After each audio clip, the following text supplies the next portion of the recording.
श्री सेवा सत्संग धाम के सभी दर्शकों को जय श्री राधे, जय श्री कृष्णा।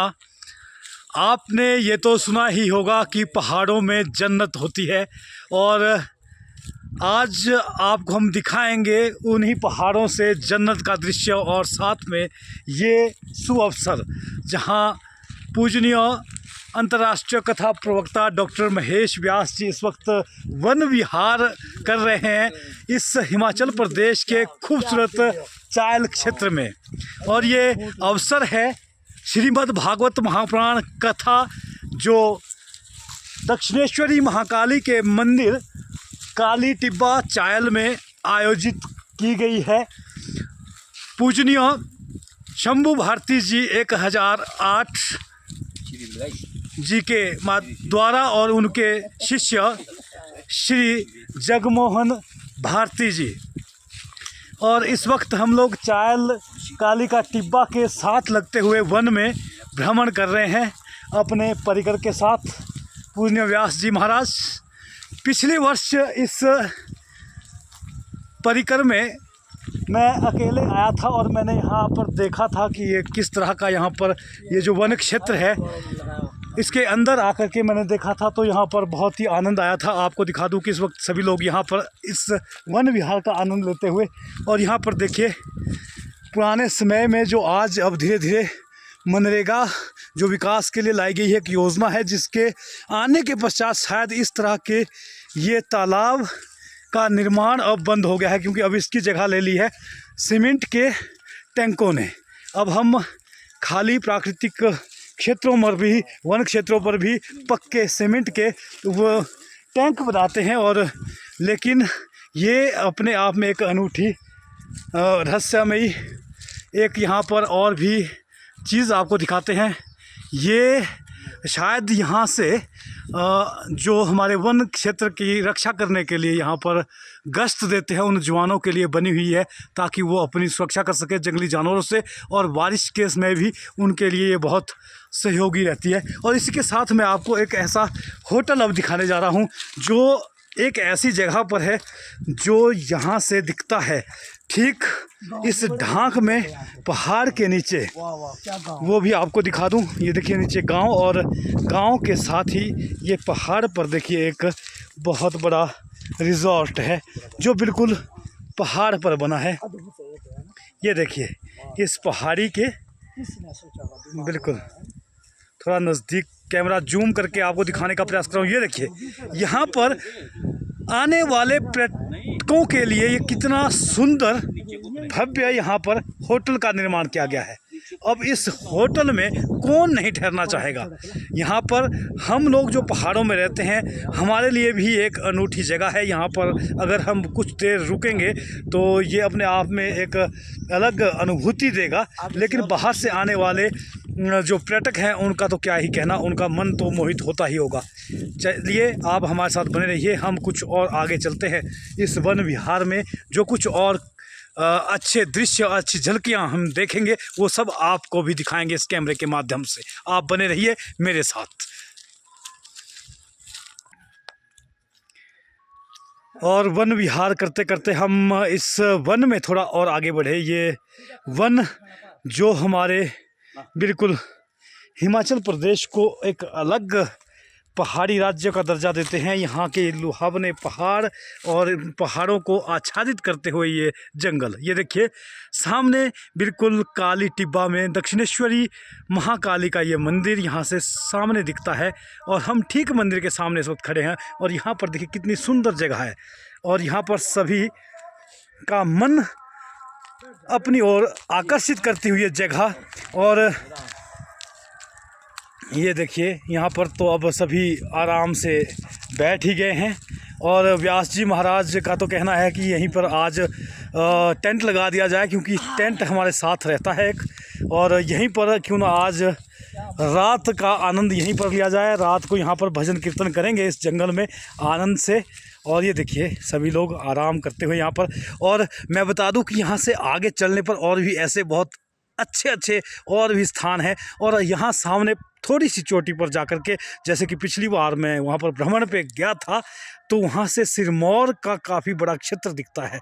और हम कोशिश करेंगे कि वहाँ पर ये लोग सब, अगर मेरी बात माने तो हम आगे बढ़ेंगे और आपको भी अपने कैमरे के माध्यम से कोशिश करेंगे कि सिरमौर का वो हरिपुर धार का वो क्षेत्र भी आपको दिखाने का यहाँ से प्रयास करेंगे।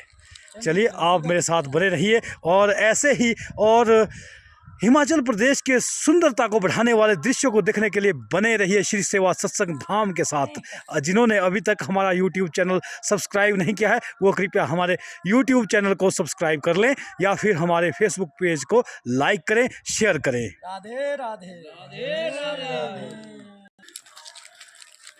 थोड़े विश्राम के बाद अब हम फिर आगे बढ़ चुके हैं।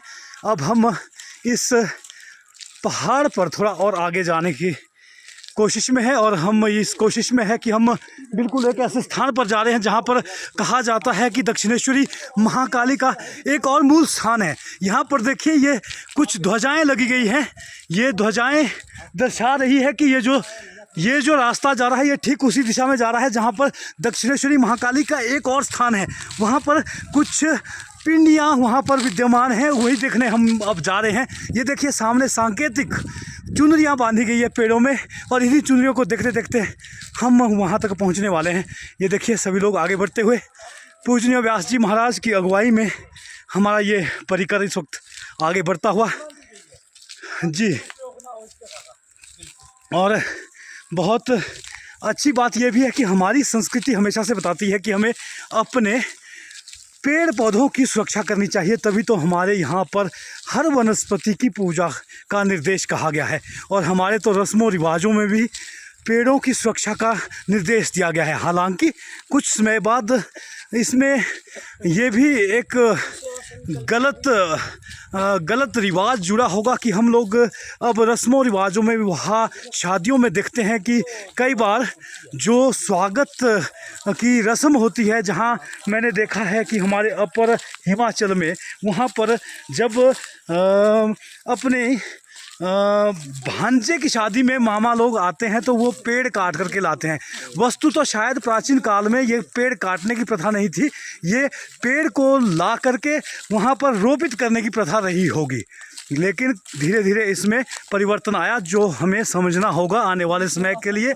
हमें भी संकल्पबद्ध हैं। इस तरह से वृक्षों को काटना नहीं चाहिए, बल्कि हमें चाहिए कि हम वहाँ पर वृक्ष ला करके रोपित करें। हमारे निचले हिमाचल प्रदेश के निचले मैदानी इलाकों में मैं देखता हूँ, वहाँ भी एक स्ट्रॉबेरी पौधा होता है।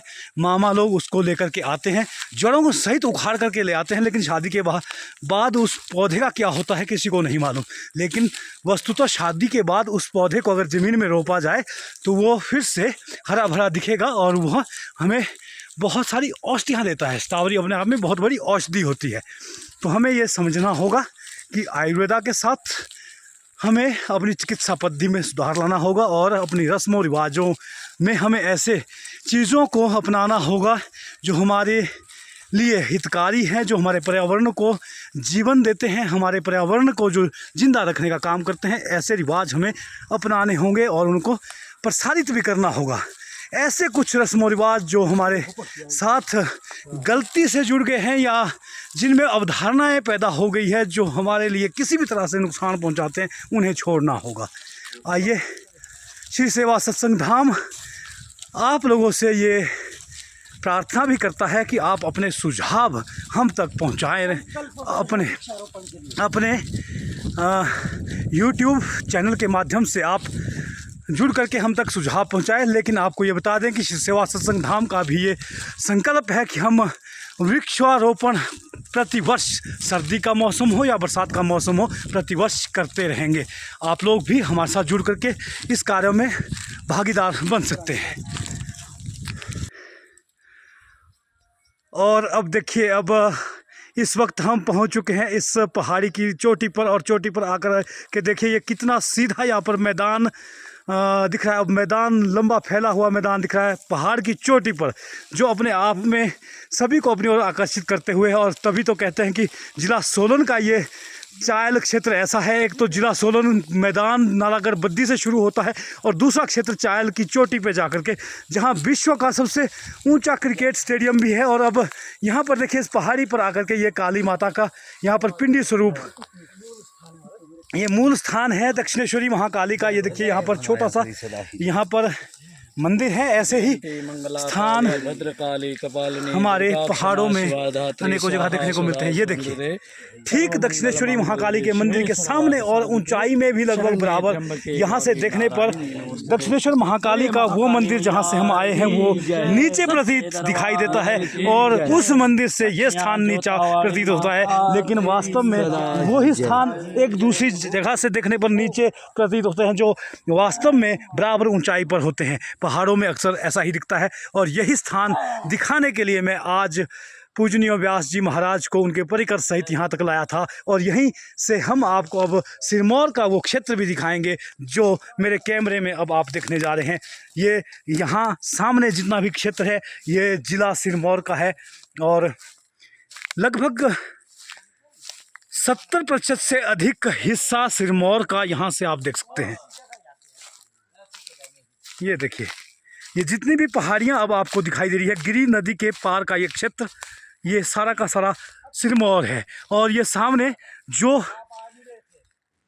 बर्फ की झलक लेते हुए ये चोटी अगर दिखाई दे, शायद ही मोबाइल के जरिए तो शायद ही कैमरे में कैद कर पाना मुश्किल हो जाएगा। चूड़धार का ये दृश्य भी यहाँ से दिखता है। और ये अंतिम पहाड़ियाँ जो भी दिख रही है ये हरिपुर धार का क्षेत्र है हमारा सिरमौर का। और यहाँ से इधर ये जो पहाड़ी आप नीचे देख रहे हैं नदी के पार के क्षेत्र का, ये सारा का सारा सिरमौर है। आप सभी ने आनंद लिया होगा और ऐसे ही आनंद के लिए आप हमारे साथ जुड़े रहें। और आज के इस आनंद को विराम देते हैं क्योंकि हमें अब अपने परिकर सहित कुछ बातचीत भी करनी है। बहुत कम समय मिलता है जब कथा के बाद हम लोग इस तरह घूमने आ सकते हैं, आपस में भी बातचीत करने का वक्त कम मिलता है। लेकिन आज ये सौभाग्य है तो हम यहाँ पर आए, कुछ देखा और इस जगह के बारे में जितना मुझसे हो पाया उतना मैंने कहा। अब मैं चाहूँगा कि पूजनीय व्यास जी महाराज इस वीडियो के अंत में आप सभी को संदेश दें। इस खूबसूरत हिमाचल प्रदेश की सुंदरता के बारे में आप सभी को कुछ कहें। व्यास जी महाराज से कुछ हम आशीर्वाद लेंगे क्योंकि बहुत कम ही समय मिल पाता है कथा के पश्चात। तो आज समय है, थोड़ा सा हम जानना चाहेंगे। श्री राधे श्री राधे श्री राधे। हम तो इन पहाड़ों से एक ही चीज़ सीखते हैं कि महाराज पहाड़ों पर एक बड़ा भारी संदेश हमें प्राप्त होता है जीवन को सार्थक बनाने के लिए, कि अगर व्यक्ति को शिखर की ओर जाना है तो हमेशा झुक करके ही जाना चाहिए। तो व्यक्ति पहाड़ों पे जब चलता है तो वो झुक करके चलता है और शिखर पर पहुंचता है। और दूसरी सीख मिलती है जब व्यक्ति नीचे की ओर उतरता है तो वो महाराज संभल कर अकड़ अकड़ करके चलता है। तो इससे भी सीख मिलती है कि व्यक्ति जब नीचे गिरता है जीवन में तो महाराज वो अकड़ता है, अपने आप को अकड़ में रहता है, बड़ा अपने आप को संभला हुआ रहता है। पर महाराज ये अकड़ त्याग करके हमेशा ऊपर की ओर अगर चढ़ना चाहते हैं और शिखर पे बने रहना चाहते हैं तो सदा झुक करके रहे। यही हिमाचल देवभूमि हमें सिखाती है। नमन्ति फलिनो वृक्ष नमन्ति गुणिनो जना न नमन्ति मूर्खाश्च शुष्क वृक्षाश्च कदाचन। श्री राधे।